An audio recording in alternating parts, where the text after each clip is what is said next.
ishlashi qanaqa bilmadim, lekin dizayni va tashqi ko'rinishini haqiqatdan ham yorib qo'yishdi desak bo'ladi. Xuddi bir banishning idishga o'xshash dizaynda qilishgan. O'zi Solo Cast 1 unaqa yaxshi chiqmagan, sifati menga yoqmasdi.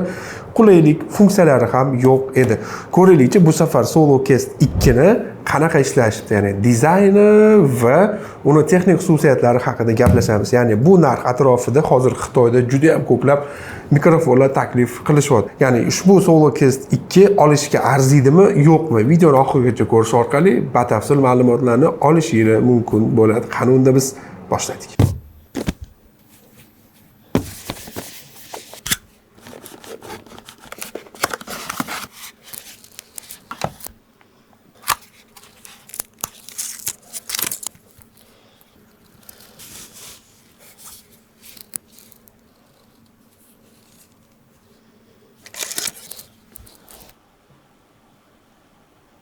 Ko'radigan bo'lsak, qadoq tarkibidan korobkasi, yo'riqnomasi, mikrofonimiz solingan kichkinagina g'ilofcha, mikrofonimiz o'zi va 2 metr atrofidagi bizani kabeli chiqadi. Bir tarafi Type-C mikrofonimiz, ya'ni sal yonboshiga ulinar ekan, bir tarafi esa bizda Type-A hisoblanadi. Mikrofonimizni ham Windowsda ham Mac'ga ulab ishlatishimiz mumkin ekan. Kelinglar, hozir o'zida biz shu mikrofonimizni kompyuterga ulab olamiz.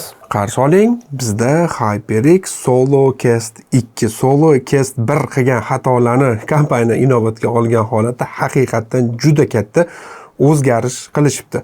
Misol uchun, birinchi galdagi dizayn umuman o'zgargan, ya'ni juda ham oddiy Xitoy mikrofonlariga o'xshagan dizayndan haqiqiy premium sifatni beradigan va bunaqangi noodatiy oyog'iga ega mikrofon qilishibdi. Xuddi 330 grammlik banishning ichadigan suvlarimiz bo'ladi, xuddi shunaqangi o'lchamda mana.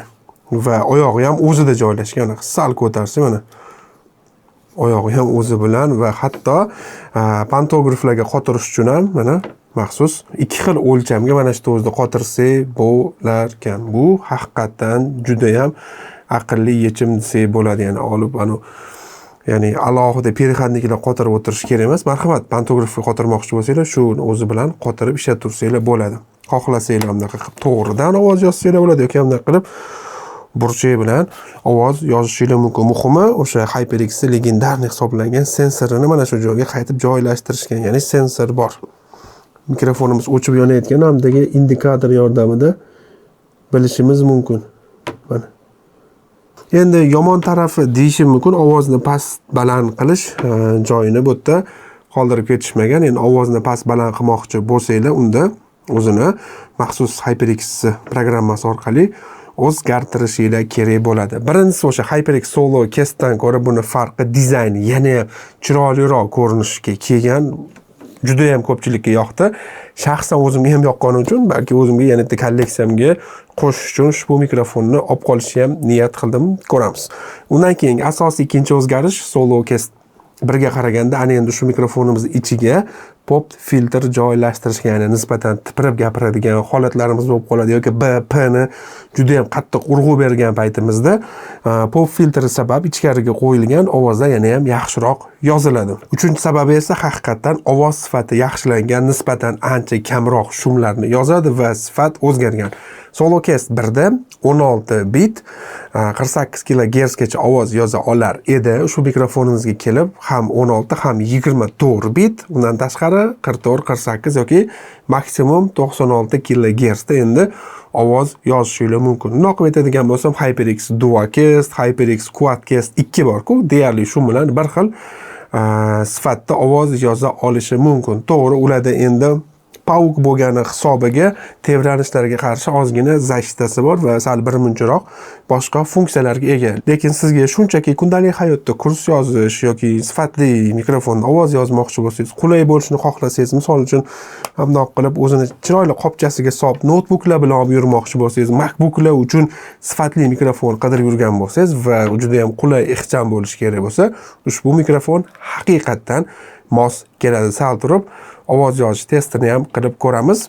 Menimcha Solo Cast bilan solishtirganda asosiy 3 ta farqini bilib oldinglar. Ham dizayn, ham sifatlar bo'yicha juda ham zo'r haqiqatdan. To'g'ri, buni narxi atrofida 40-50 dollarlarga qanaqadir mikrofonlar topishinglar mumkin. Undan ko'ra yoniga 10-15 qo'shib, men HyperX olishinglar tarafdoriman, chunki unaqangi mikrofonlar ham bormi, endi reklama bo'lib qolmasligi uchun u mikrofonlarni men bu yerga qo'yib gapirmayapman, ishlatib ko'rganman. Baribir o'sha ovozi yo'g'onligida, sifatida HyperXdan qolib ketib qoladigan joylari bor. Ana endi HyperX oldin faqat o'rta va premium toifada o'sha mikrofonlar bozorini egallagan bo'lsa, bu mikrofon bilan budjet toifadagi mikrofonlar bozorini ham egallashi mumkin. Balki narxi keyinchalik yana ham 5-10 dollarga arzonlashsa, unda haqiqatdan dahshatli mikrofon bo'ladi. Kelinglar, unda hozir to'g'ridan-to'g'ri mana shu mikrofonimizga biz ovoz yozib ko'ramiz. Xo'p, sizlar bilan mana aynan SoloCast 2 ga ovoz yozib ko'rmoqdamiz. Aytgancha bu mikrofon bizda kardioid hisoblanadi, ya'ni faqat oldidan ovoz yoza oladi. Solo deb nomlangani nomidan ham bilsak bo'ladi, ya'ni faqatgina bitta rejimda ovoz yoza oladi. Ana endi turli kompressorli ovoz sifatini oshiradigan effektlarni ishlatdik.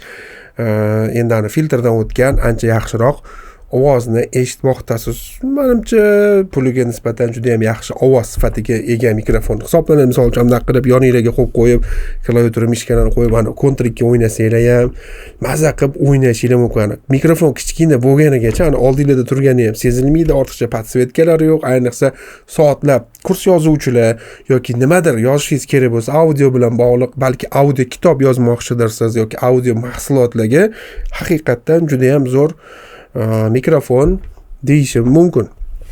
Bitta joyini sinab ko'ramiz. Menimcha shu minusi bo'lsa kerak. Misol uchun men stolga nimadir qo'ydim, oldim, mana bunaqa qilib ishlatsam, bunaqa paytda mana shunaqangi qo'l qo'yishlarini menimcha yozsa kerak. Agar bu muammodan ham qutulmoqchi bo'lsangiz, o'sha pantografga osib ishlatsangiz, bunaqangi qo'shimcha stolga qo'yilgan har xil shumlar, ovozlarni ham yozmaydi, lekin asmir kontentlar uchun ham yoki unboxinglarni yoqtiruvchilar uchun juda ham zo'r. Ya'ni kichkina bo'lganiga mikrofonni bundoq qo'yib bemalol asmirlar qilib ochib ishlatishinglar mumkin bo'ladi. Shaxsan o'zimga aytaman, sifati boshidan yoqqani uchun men HyperX aynan bizni bozorga mana shu SoloCast 2 ni kirib kelishini anchadan beri kutayotgandim. Marhamat, endi HCamters orqali, rasmiy do'kon orqali rasmiy mahsulotni xarid qilishinglar mumkin yoki bundan ham sifatlirog'i kerak bo'lsa, marhamat, kanalga o'tib Quadcast 2 yoki Quadcast 2S modellarini ham o'sha videosini ko'rishinglarni so'rab qolgan bo'lardim. Marhamat, mikrofon yoqdi, yoqmadi, o'zingizlarni fikringizni qoldirishinglar mumkin. Kommentariyada aynan siz HyperX ni qaysi mikrofonni ishlatgansiz va sizning fikringiz qanaqa? Buni ham kutib qolamiz.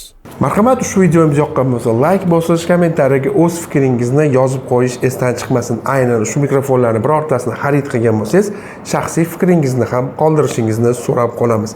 Faqatgina ushbu videodagi mikrofonni emas, HyperX ni boshqa mikrofonlarini ham, ya'ni oxirgi chiqqan modellarini HCamters do'konlari orqali xarid qilishingiz mumkin.